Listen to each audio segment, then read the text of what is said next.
Friday and Saturday at the Centennial Concert Hall, the colossal forces of the Winnipeg Symphony Orchestra, CMU Festival Chorus, Winnipeg Philharmonic Choir, and soloists perform Giuseppe Verdi's Requiem. Commanding the podium in this powerful masterwork, Maestro Daniel Raiskin, who joins me in the Classic 107 studio to tell us more about it. Good morning. Good morning. Well, it's such a pleasure to have you here this morning.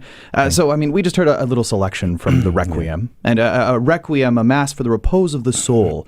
Though somber and sad, not a service one would typically describe as grand or dramatic or colossal. Like the Verdi setting we just heard a selection from, can we talk a little bit about the history of this work, about Verdi and why he wrote a Requiem? Yeah, absolutely.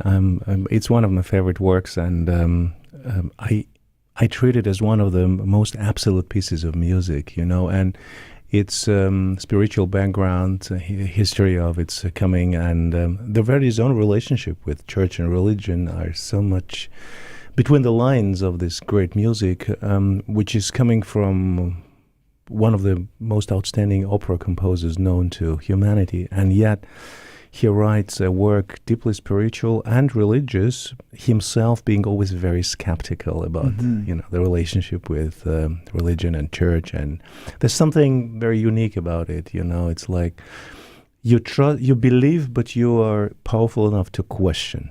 And this is what it's all about. And working with the piece in the last 2 days, we had 2 rehearsals yesterday, the day before yesterday. You just feel the special energy going on stage between the soloists and orchestra and choir and soloists and orchestra.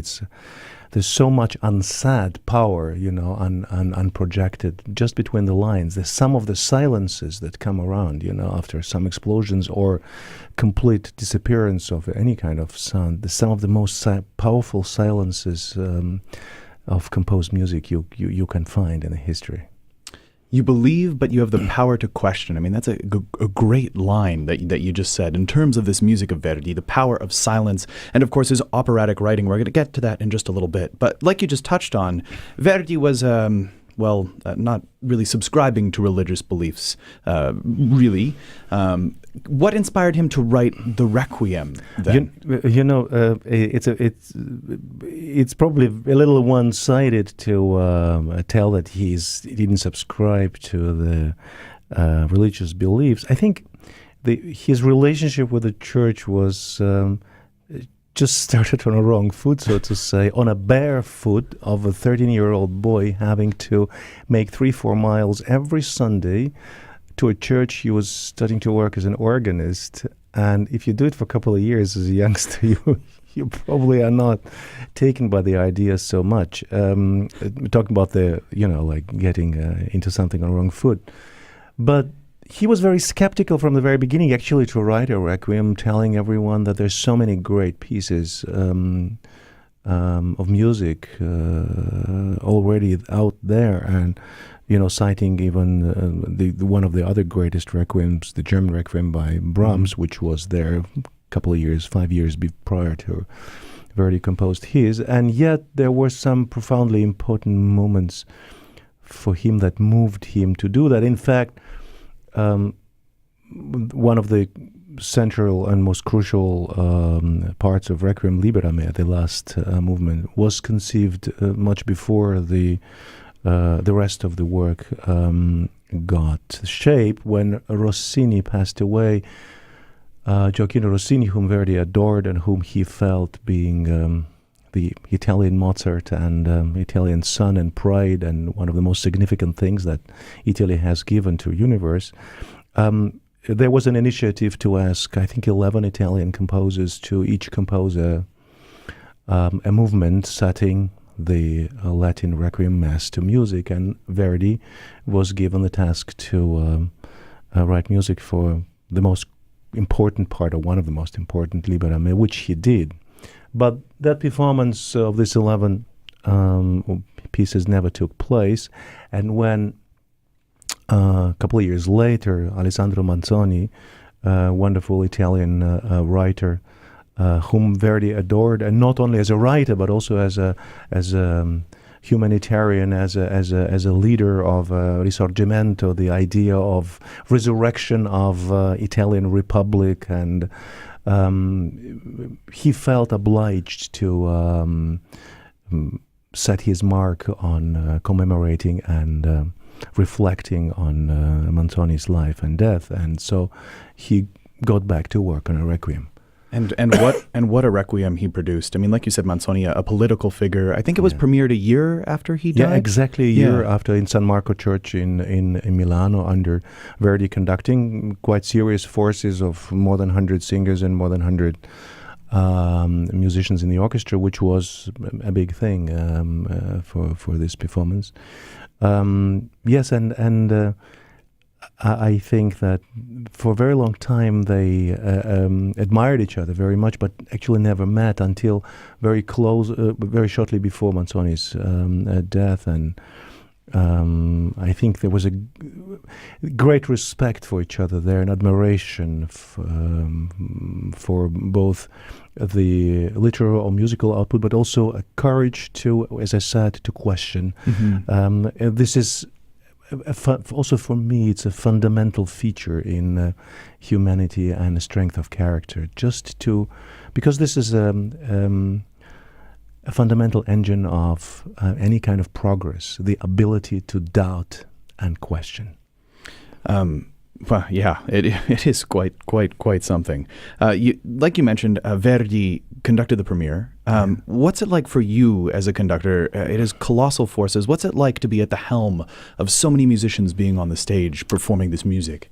Interestingly enough, the colossal forces in this Requiem are coming together only on few occasions, mm-hmm. and what you actually let hear our listeners today is the recurring Dies Irae momentum. This is where everything comes together, but more often than less, the music of Requiem is filled with moments of incredible chamber music like quiet, and this is what sets it off largely from the colossal operatic scenes, whether Aida or Nabucco or Don Carlos, whatever, Traviata, where it's all about theatrical and scenic impact. Here, I think Verdi very consciously, or maybe even not having to do it in any artificial way, actually makes a step back, being the most profound opera composer, and doesn't try to imbue this music with theatrical gestures. Though, of course, it cannot be other way than he these can't gestures. He can't help it. Yeah. Also, just because he handles the essence of drama, of a story, because this is actually a very well written libretto too, and this is why the reoccurrences of this Dies Irae, which are the pillars on which the whole Requiem in a way is carried, is very significant. But I think for me, some of the most cherished moments in this music come from moments where you have a singer and a few winds and a tremolo of the strings. It becomes physically visual, what the message is in terms of spirituality and belief. The singers do play such a major role in the work. They carry a good part of it, and like you said, he can't help his operatic nature. If you reading about Verdi's Requiem, so often it's described as sort of an opera in disguise, but like you said, it's so much more than that. Can we talk about who's going to be joining you up on the stage? These four soloists: Lynn Fortin, Susan Platz, David Pomeroy, Alain Coulombe. Just talking about how they work into the drama of the Requiem. I must say that I'm absolutely blessed with this wonderful quartet, not only because they're each and every of them as separately on their own are wonderful professionals, great voices, and very experienced singers that have sang this many times before, but in a work like that, it is inevitable that the voices should work together. Mm-hmm. So often, two or three of them are singing together in ensembles, and when the colors and the capacity and the ranges and the palette of the voice don't match, it doesn't matter how beautiful each and every voice is on its own, it just doesn't send the powerful message. So here, I'm really happy that yesterday afternoon, in the morning, we met for the first time, 4 of us with the piano, and we started to work, and they were very receptive to my requests and ideas, and I was trying to, accommodate the way of singing, to bring everything together, and then we started to work with the orchestra, and it just all fell into its places.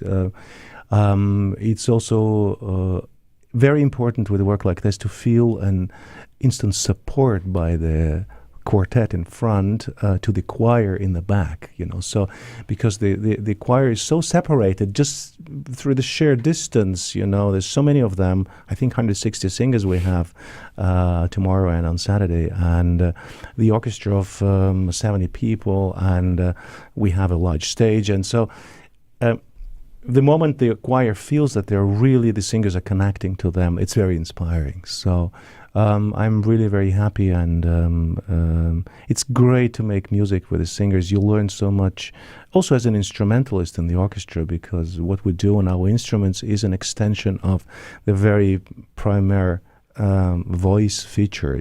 So when the orchestra can sometimes subconsciously replicate the way the great singers sing, they produce the colors, they change the dynamics, they articulate. When the instrumentalists in the orchestra start replicating that, the orchestra gets into a completely different dimension. And this is what's so great about the wonderful Winnipeg Symphony Orchestra, is that everyone is so alert to what's happening, and everyone is so involved and carrying the things. So I really noticed that it was sounding different on the morning of rehearsal with the soloist than it was, for example, on the evening rehearsal with the choir, because then you get so much context of what it's all about, and then the orchestra starts to go to the limits of matching the magic of the human voice. Yeah, and it just produces magic on the Centennial Concert Hall stage. Yeah. Maestro Raiskin, thanks so much for coming by Classic 107 to tell us about it. Thank you. So you can see Maestro Daniel Raiskin leading the Winnipeg Symphony Orchestra, the CMU Festival Chorus, Winnipeg Phil, plus stellar soloists on the Centennial Concert Hall stage. Nearly 200 musicians, Friday and Saturday, 8 p.m. For more information, visit wso.ca or classic107.com.